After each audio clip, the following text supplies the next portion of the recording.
Buenas noches, hermanos. Vamos a iniciar nuestro estudio de esta noche en el primer capítulo que hemos estado estudiando, el primer capítulo de la primera epístola universal de San Pedro. Y el día de hoy vamos a leer desde el versículo 17 hasta el 21 para terminar en esta noche, Dios mediante, esta sección, versículo del 17 al 21, y lo voy a leer en el nombre del Señor.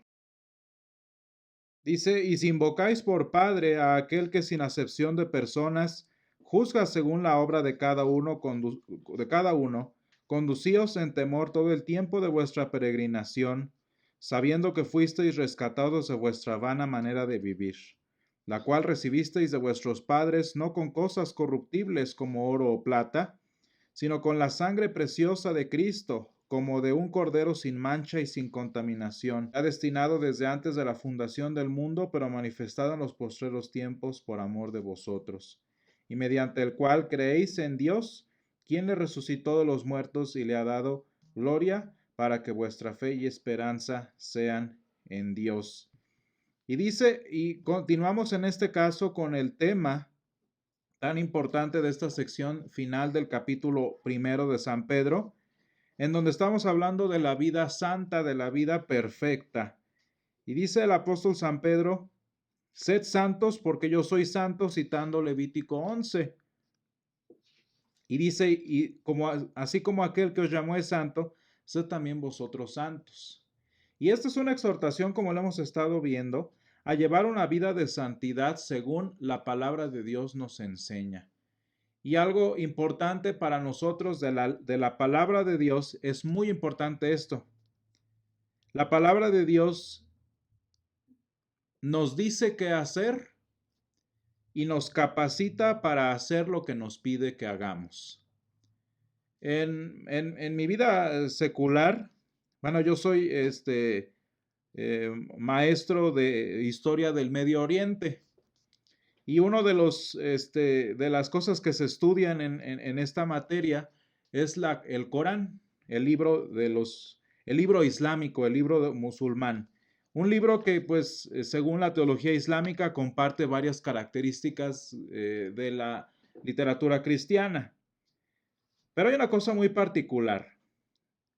El Corán simplemente enseña la voluntad de Alá y es una guía para que el musulmán, es decir, el esclavo de Alá, lleve una vida perfecta y santa como Alá la desea.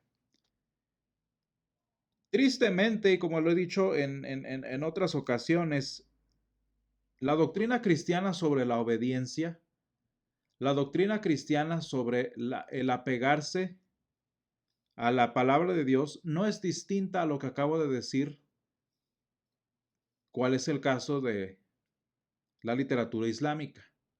¿Por qué, hermanos? Porque la mayoría de las veces entendemos la palabra de Dios como un manual, como un indicador de lo que debemos o no hacer y de lo que, pues en este caso no es Alá, en este caso es Dios, quiere que hagamos. Y eso es la palabra de Dios. Y hermanos, esa no es la Santa Biblia, ese es el Corán.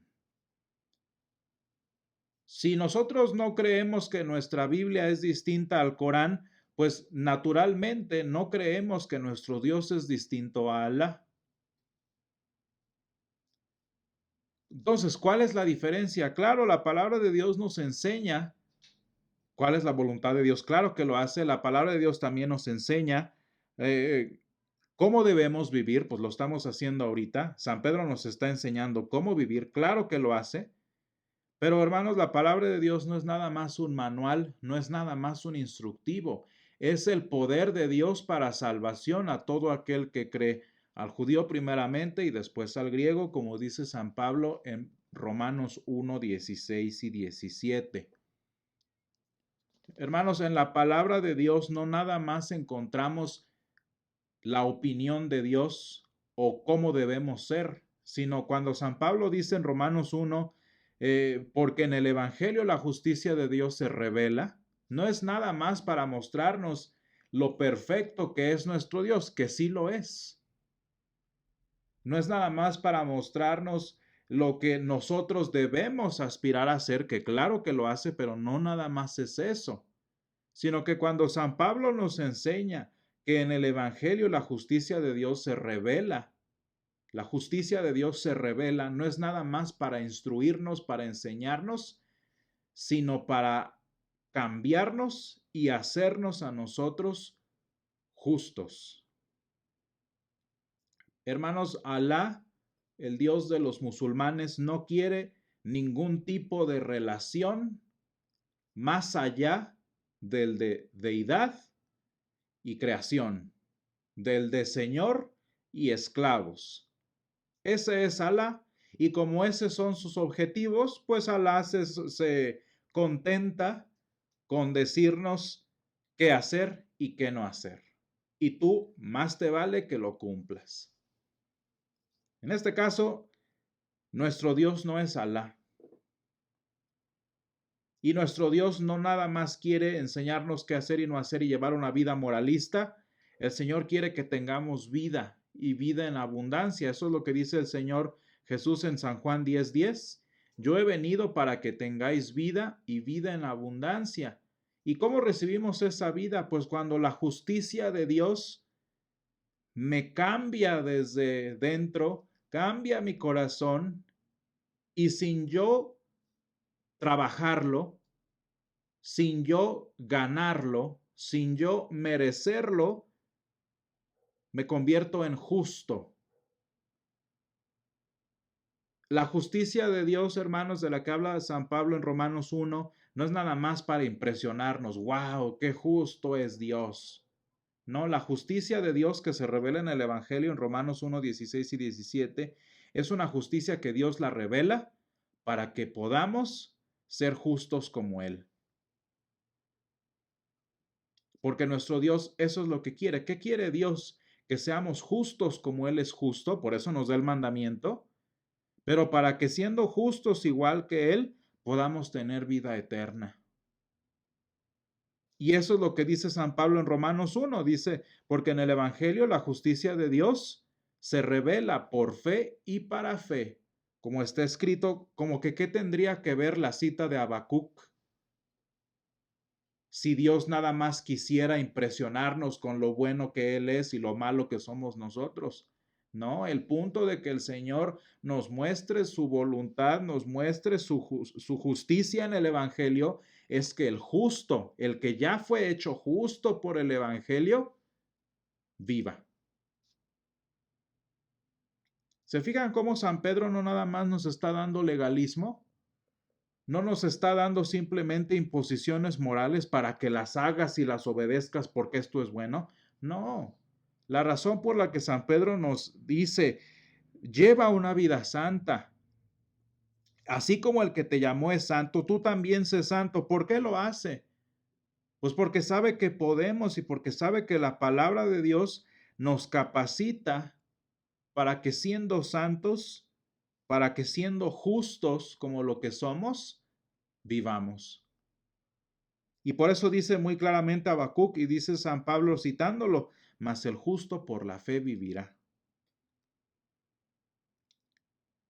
Y hermanos, porque si nosotros confiamos, si nosotros dependemos nada más de lo que hacemos, de lo que tú consigues siendo obediente, de lo que tú consigues siendo un buen cristiano, está muy bonito, claro, es muy importante y muy precioso, muy importante. Pero vean cómo lo compara San Pedro en el versículo 18. Lo que sea que podemos hacer, lo que sea que nuestros papás, que nuestros pastores nos puedan obligar a hacer, lo que sea que nuestra sociedad, que nuestras iglesias nos obliguen a hacer, pues se verá muy bonito, se verá muy recto, se verá muy ordenado, pero San Pedro les llama cosas corruptibles. Porque hermanos, lo que yo puedo obligar a la congregación a que haga, lo que la iglesia puede obligar a la congregación a que haga, lo que los papás pueden obligar o enseñar a los hijos a que hagan, a final de cuentas son obras humanas son cosas humanas alcanzables por la fuerza humana, pero al final de cuentas, muy bonito como el oro, muy bonito como la plata, pero al final de todo es corruptible. Eso es lo mejor que podemos hacer. Imagínense ustedes el mundo de miseria que viven los musulmanes, una de dos, dándose cuenta que no pueden cumplir lo que Alá pide, o dos, creyendo que cumplen lo que Alá ordena cuando en realidad no lo hacen. Y tristemente, hermanos, eso es lo que muchos cristianos hacen. Una de dos, o como el doctor Lutero, viven desesperados porque no pueden cumplir y ser perfectos, ser santos como el Señor manda, o viven engañados, creyendo que sí lo son, creyendo que son el mejor cristiano de todos, y cuando venga el fin, el Señor Jesús les va a decir, nunca los conocí. Señor, pero en tu nombre echamos fuera demonios. Señor, pero en tu nombre no profetizamos, en tu nombre. Hermanos, esas obras de profetizar, esas obras de echar demonios, todas esas cosas son tan bonitas como el oro, son tan bonitas como la plata, pero al final de cuentas son perecederas y no sirven de nada. El cristiano que es justo, el cristiano que es muy obediente, el cristiano que ofrenda mucho, el cristiano que dedica su vida a la congregación, eso es lo que debería estar haciendo. Más bien el problema son los que no.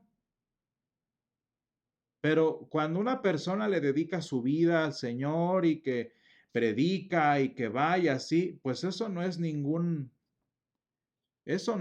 ningún mérito. Y el Señor no te va a decir, wow, qué buen cristiano fuiste. O todo o nada. Y hermanos, la única forma que ustedes tendrían para descubrir si una persona ha cumplido todo, una persona que ha sido el más santo de todos los santos, es si esa persona fuera inmortal. Y por lo menos, noten, el único que ha sido inmortal es nuestro Señor Jesús. Todos los demás han muerto. Entonces, hermanos, ¿cómo le hacemos?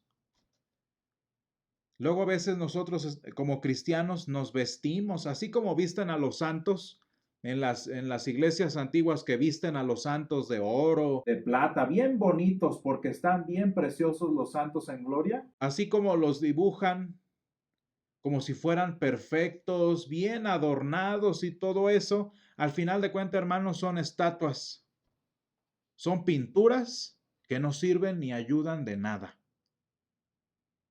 Y uno dice, ay, sí, claro, pues no, qué error las imágenes, qué error. Hermanos, pero nosotros estamos igual, porque tú te adornas con oro y plata, que se llaman buenas obras, que se llaman decirte que eres perfecto, sentirte que eres el mejor cristiano, y tú tienes una altarcita para ti mismo aquí adentro, en donde estás bien adornado con oro, plata y vestidos bien bonitos iguales a los de los santos de los templos. Y al final de cuentas es la misma. Y San Pedro nos dice, pues es que se ve muy bonito y todo eso, pero al final de cuentas lo que tú puedes hacer, lo que tú puedes conseguir por ti mismo, no sirve de nada. Entonces, ¿cómo es que fuimos rescatados si lo que yo decido, si lo que yo hago, si lo que yo declaro no sirve de nada? San Pedro nos dice, pues es que fuiste rescatado no con cosas inútiles, no con cosas infructíferas, sino con la sangre preciosa de Jesucristo. Y esa sí cuenta. Hermanos, porque el sacrificio del Señor Jesús no nada más es mucho más perfecto que nuestras buenas obras, sino que abarca toda nuestra vida. Hermanos, ¿por qué los cristianos creemos en la vida eterna? ¿Por qué los cristianos creemos que la muerte no es el final para nosotros? Pues porque nosotros sabemos que lo que Jesús hizo abarca todo lo que nuestras buenas obras y lo que nuestra propia vida no puede abarcar. Dice como de un cordero sin mancha y sin contaminación. Fíjense cómo una cosa tan simple como la sangre de Jesús, que ni se vio bonita, ni fue la gran cosa, ni fue una cosa impresionante, fue sangre común, es mucho más preciosa que la plata y el oro que tú y yo podamos conseguir, que nosotros podamos, con la que nosotros nos podamos adornar.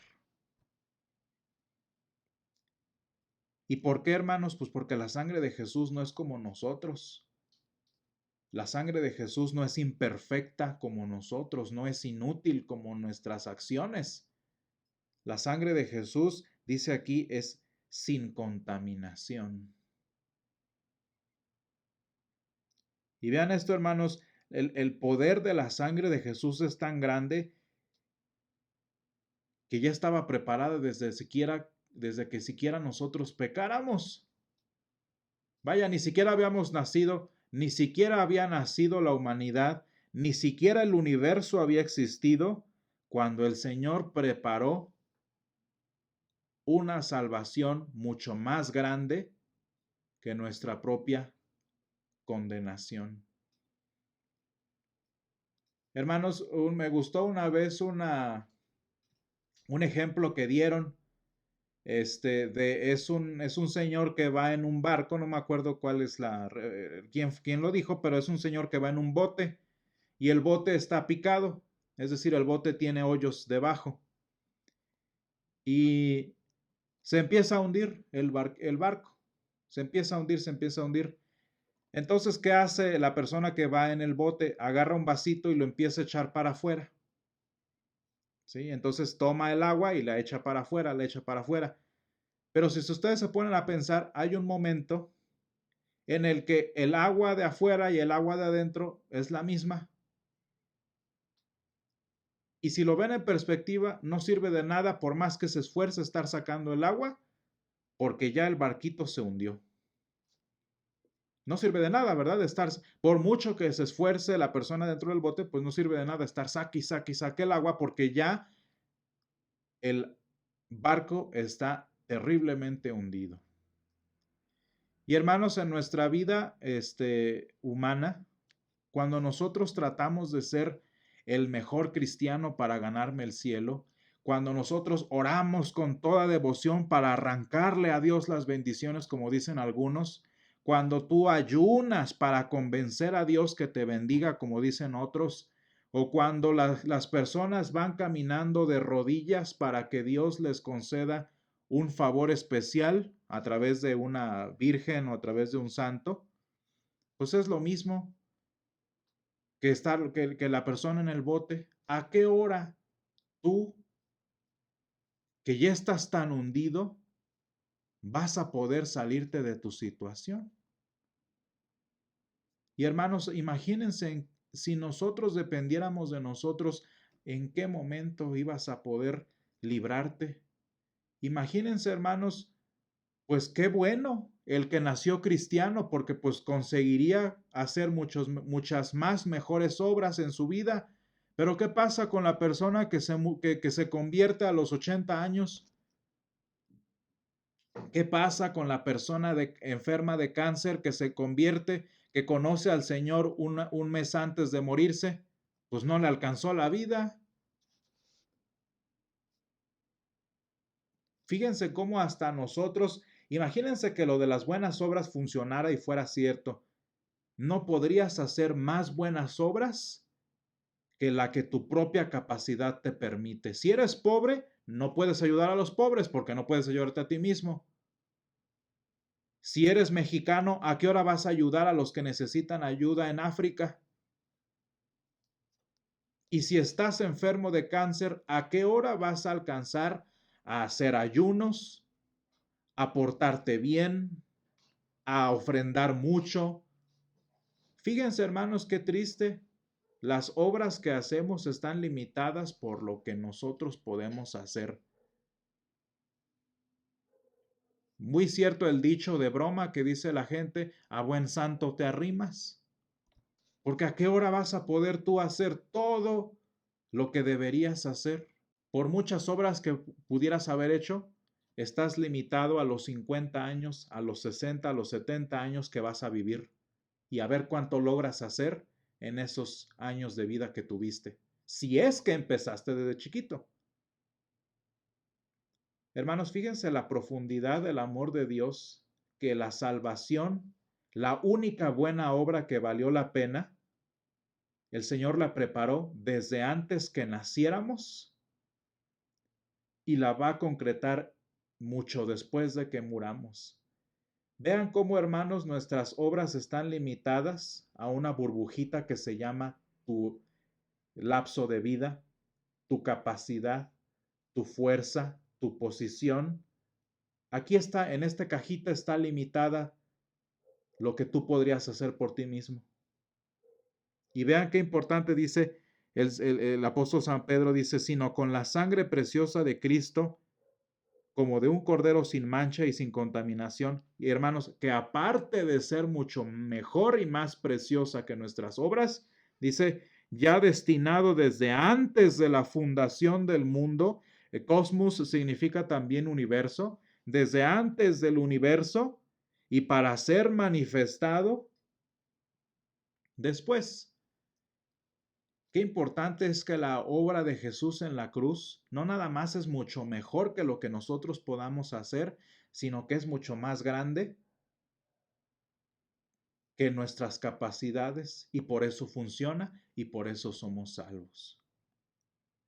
Y hermanos, qué importante es esto, ¿no? Fuimos rescatados no con lo que pudiéramos haber hecho, no con lo que te pudieras haber ganado, no con lo que puedes haber merecido, sino con lo que Jesús hizo, que aparte de ser mejor, excede lo que nosotros en nuestra vida pudiéramos haber hecho jamás. Y hermanos, lo más bonito es que yo les decía al principio, la palabra de Dios no nada más es un manual que nos enseña, mira, esto quiere Dios. Ok, así es como debo hacerlo. No, hermanos, eso nada más, si para eso vamos, pues nada, el Corán también es muy útil. Ni les recomiendo que lo lean porque está mucho más claro y más estricto. Hermanos, si nosotros nada más queremos la palabra de Dios para ver cómo vivir, para aprender principios que cambien nuestra vida, si nada más queremos la Biblia, hermanos, para aprender cómo ser buenas personas, pues hermanos, la Biblia ni siquiera es la más explícita en todo esto. Hermanos, la palabra de Dios es vida, que transforma el corazón y te capacita, te posibilita para hacer lo que la palabra de Dios te pide. Y si te pide ser obediente, la palabra de Dios te hace obediente. Que si te pide sé santo, la palabra de Dios te hace santo. Que si te dice sé justo, la palabra de Dios a través del evangelio te hace justo. Y hermanos, el milagro más imposible de nuestra vida es creer esto que estoy diciendo. El milagro más imposible en nuestra vida es creer y sin embargo, hermanos, esta obra que hizo Jesús, que excede mucho más y que es mucho mejor a lo que nosotros podemos hacer, es el fundamento por el cual dice San Pedro en el versículo 21, creemos en Dios. Y hermanos, ¿cómo es que crees? ¿Gracias a qué crees? ¿Porque tienes un corazón mejor? ¿Porque tienes un corazón más bueno? La razón por la que crees y por la que eres salvo es porque Jesús murió en la cruz y ese mensaje te capacita para que creas en Dios. Y hermanos, vean cómo no viene de cosas corruptibles como nuestras buenas obras, nuestras buenas acciones, el oro o la plata, pues se ven muy bonitos y todo, pero no sirven de nada. La muerte de Jesús en la cruz, su sangre preciosa, que es mucho mejor y mucho más poderosa que nuestras acciones, es la que nos capacita para que creamos. Y dice, qué bonito, y mediante el cual creéis en Dios. Nosotros creemos gracias a Jesús, no porque decidiste creer, no porque quisiste creer, tú crees porque Jesús te ayudó y te hizo creer. Y gracias a que Él lo hace, tú puedes descansar en que Él también lo va a mantener, que Él también lo va a sostener. Y hermanos, el Señor que nos hizo creer, el Señor que te dio la capacidad de creer, es el mismo que resucitó a Jesús de los muertos. Es el mismo que le dio gloria en la que hoy reina Jesús en el cielo. Y es la misma en la que hoy en día tu fe y tu esperanza están establecidos. Y hermanos, si nosotros tenemos fe, si nosotros tenemos esperanza, no es porque hemos sido buenos cristianos, no es porque te lo has ganado, no es porque vas a todos los estudios, no es porque has leído la Biblia 10 veces, es porque el Señor murió en la cruz para que tú creyeras, es porque la palabra de Dios te cambia desde dentro para que tu fe y tu esperanza estén siempre en Dios. Y hermanos, yo creo que así nos conviene más. Mejor que nuestra fe y nuestra esperanza estén en Dios. Mejor que nuestra fe y nuestra esperanza estén en lo que Jesús hizo, que fue mejor y que fue más grande que lo que nosotros podemos hacer, a que esté en nuestros adornitos bonitos, en tus buenas obras, en tus buenas acciones, que pues se ven muy bonitos, pero a final de cuentas no te van a servir de nada. Y gracias, Señor, te damos porque tú nos salvaste, Señor, porque tú nos redimiste. Señor, más allá de lo que nosotros pudiéramos haber querido, más allá de lo que pudiéramos haber deseado y más allá, Señor, de lo que pudiéramos haber logrado. Y te damos gracias, Padre, porque nuestra fe y nuestra esperanza dependen exclusivamente de lo que tu Hijo hizo en la cruz por nosotros y porque, Señor, tu palabra nos ayuda a creer en esto y tu palabra nos permite ser salvos, Señor, y ser santos como tú quieres para nosotros. Acompáñanos, Padre, en el resto de esta semana. Guárdanos a todos, te lo pedimos en el nombre de Jesús. Amén.